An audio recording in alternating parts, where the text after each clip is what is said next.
लुटन से आपको अहम खबर से आगाह कर रही है। सैफुल्लाह के मुताबिक मोहतरमा तहमीना दौलताना और मियां इरफान अकील दौलताना की मियां नवाज शरीफ और मियां शहबाज शरीफ और हमजा शरीफ से मुलाकात। इंतखाबात के हवाले से तफसीली गुफ्तगू आइंदा हुकूमत मुस्लिम लीग नून की होगी।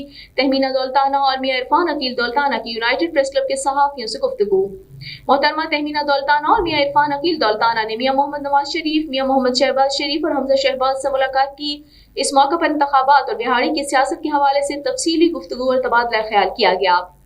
मियां मोहम्मद नवाज शरीफ ने मोहतरमा तहमीना दौलताना की मुस्लिम लीग नून के लिए दी जाने वाले खदमात को सराहा और कहा कि वो पार्टी का कीमती असासा है। मुलाकात के बाद मोहतरमा तहमीना दौलताना और मियां इरफान अकील दौलताना ने यूनाइटेड प्रेस क्लब रजिस्टर के सहाफियों से गुफ्तगू करते हुए कहा, इंशाअल्लाह NA 158 की सीट जीत कर मियां मोहम्मद नवाज शरीफ को तोहफा देंगे।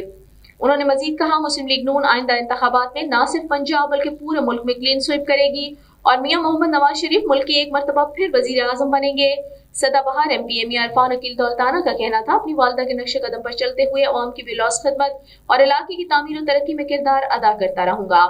उनका मजीद कहना था, जिला बिहाड़ी मुस्लिम लीग नून का गढ़ है और हमेशा की तरह इस मरतबा भी मुस्लिम लीग नून तमाम सीटें जीतेगी।